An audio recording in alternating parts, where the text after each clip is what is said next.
خاوند لوی عزت د ګران حافظ عثمان حنفی، حافظ عثمان حنفی، حافظ عثمان حنفی.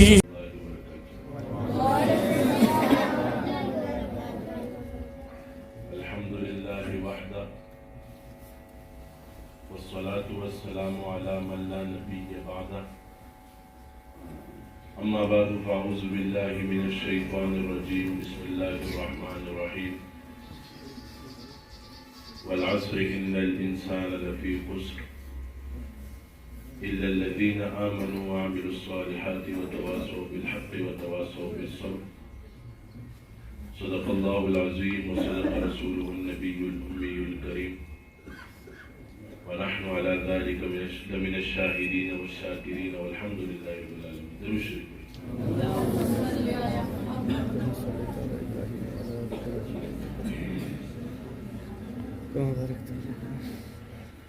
زما انتهائی واجب الاحترام عزیز مرگرو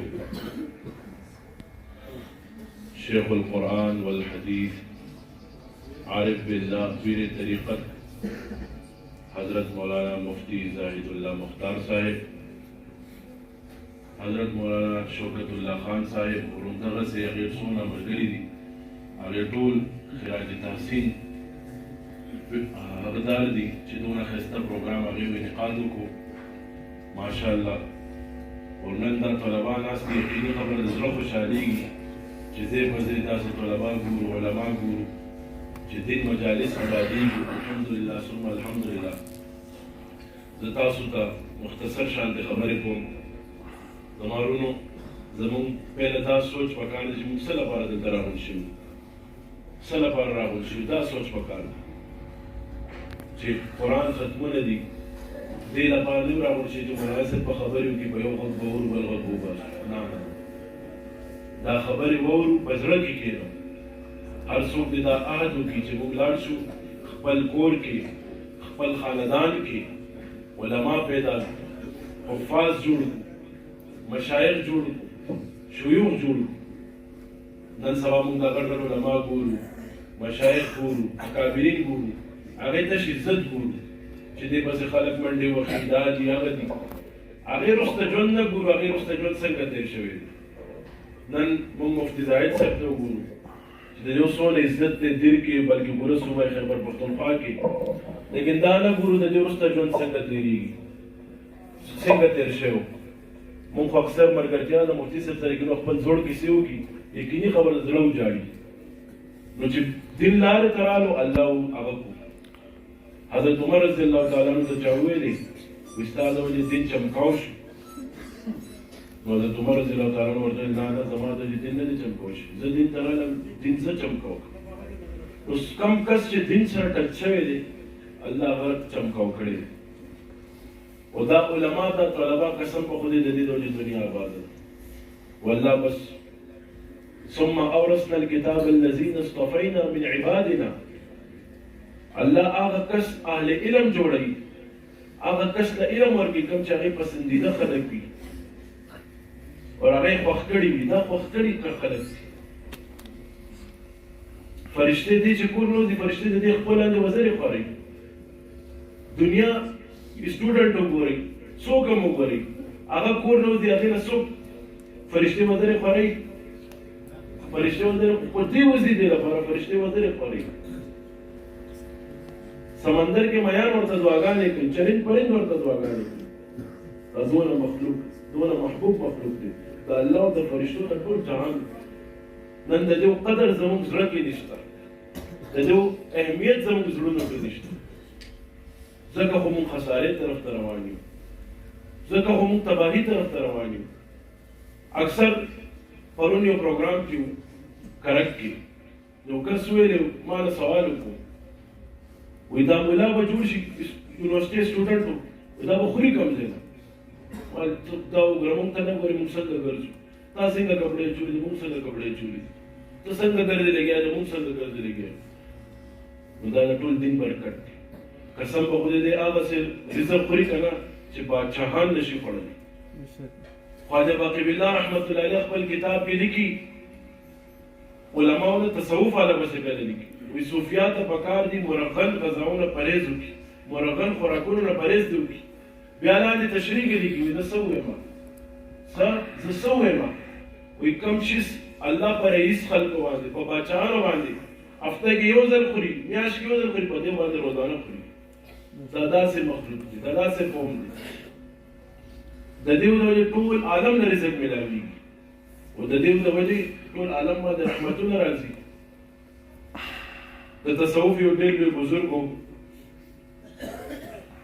هغه هر وخت به ذکر کول، قرآن به ویلي او قرآن به یې ښودلو. یو ورځ ښځه ورته وایي حبیب، خواجه حبیب رحمت الله علیه نوم یې و. یو ورځ ورته ښځه وایي ای حبیب دا څه هر وخت ذکر کوي، دا څه هر وخت لګیا یې، وړه ورشه څه روزګار کوه، څه کاروبار کوه، کور ته څه پیسې راوړه. نو هغې په دې خبره باندې زړه خوږ شي. دننه دننه وژړل، ووتو، جانماز اوچت کړو، لوټۍ اوچت کړو، مصلی اوچت کړو، لاړو. چې ووتو ځنګل طرف ته ذکر کوي لګیا دی، بیا سبقونه ښایي لګیا دی. بس شپې رالو، کور والا دې سوال کوي حبیب رالې؟ وایي او رالم. وایي چېرته تللی وې؟ وایي دیاړي مې کول. وایي راکړه که نه دیاړي چې دیاړي دې کول. وایي داسې ځای کې مې دیاړي کول، هغه ډېر کریم و، ما له دیاړي غوښتو کې شرم راغی. بس هغه غلی شوم. سبا بیا لاړ شي، ټول ورځ ذکر کوي، اذکار کوي، بیا راشي. شپې ورډه وایي کور والا څنګه کولاو کې ورته وایي چېرته تللی؟ وایي چې دیاړي دلته دی. نو راکړه که نه دیاړي؟ وایي داسې ځای کې مې کار کول، ډېر کریم و، هغه د دیاړي غوښتو کې ما له شرم راغی. نو کور والا ورته وایي سبا چې ورشې پهله به دې دیاړي یالې، او که دیاړي دې وانخېستو نو دې سره کار مه کوه، بل چا سره کار وکړه. دا خبره په زړه باندې بیا ولګېده، بیا ټولې شپه یې ژړل. سهار بیا وشي چې شپې راځي، درېیمه ورځ ده، سوچ کوي چې نن به ښځې ته څه وایم. دوه درې ورځې خو مې ورسره خبرې بدلې را بدلې کړې، نن به ورته څه وایم. نو لرې کښېني لږ، چې ناوخته شي ناوخته به کور ته وشي. کوڅه کې چېرته کښېني چې ناوخته ټایم شي ورشي، نو ور وډبوي. څنګه وډبوي؟ نو کور والا ډېر خوشحاله وي، او کور نه لوګي خېږي لګیا د پخلي مخې. نو کور والا ورته وایي وایي حقیقت کې تا کریم سره کار کول. وایي اوس ته ځکه لیټ شوې، ستا خلک راغلي وو، ستا د کریم خلک. وایي هغه دا سامان مامان پرېښوست. وایي څه سامان یې پرېښوست؟ دلته یې بوتلو، هر څه ډېر پروت. نو دی په ژړا شو، صحیح وکړو، یکدم په ژړا شو. وایي ولې ژاړې؟ وایي ژاړمه، هغه یو میسج هم پرېښوستی دی، یو پیغام هم پرېښوستی. وایي څه پیغام پرېښوستی؟ وایي هغې ته ووایه چې حبیب ته ووایي ته په محنت کې کمی نه راولي، موږ په ورکولو کې کمی نه راولي. سبحان الله. قسم په خدای د الله رب العزت ذات داسې ذات دی، یو کس چې زړه نه یو سیستم سره ټچ شي، الله د کافر محنت نه ضایع کوي، د علماو او طلباو محنت به څه ضایع کوي. موږ پرون دارالقرآن کې زموږ پروګرام و، سهار پهله پېښور کې، هلته یو قاري صاحب سره کېناو، ډېر لوی نامور قاري صاحب دی. هغې نه تپوس وکړو ستاسو څومره تنخواه ده؟ هغه وویل 5,500 روپۍ تنخواه ده. نو ما ورته ویل کور شته؟ وایي او شته، بچي شته او شته، ښځه شته او شته. بل پوره کېږي کوم ځای نه؟ 5,500 روپۍ خبره ده، کله 30 ورځې بیا کور وي، بچي وي، ښځه وي. نو هغه ماته وایي بس دا الله پوره کړي. نو موږ ته پکار دي که نه چې د علماو سره تعاون وکړو، د مدارسو سره تعاون وکړو. قسم په خدای د دې تعاون داسې صدقه جاریه ده چې آخرت کې تش دا به پکار راځي. که دنیا کې هم څه پرېښوستل، هغه باندې به جنګونه کېږي، اولاد به جنګېږي، لیکن دلته هم چې پرېښوستل، دلته هم داسې لږ شان د تعاون هم وکړو. والله قسم په خدای ته به یاد به هم نه وي درته، لږ هم ته کې تعاون جنت ته به ورشي. نو ټول به انشاءالله مدارسو سره به تعاون کوو، انشاءالله چت وایي مساجدو سره به تعاون کوو، علماو صحبت به اپناوو، مفتی زاهد صاحب څنګه دست بازو به جوړېږو، کار به کوو به که نه انشاءالله. تاسو ټولو ختمونه مبارک شي، کوم بناتو ختم بخاري دغې ټولو ته ختم بخاري دې مبارک شي. جزاک الله خیر.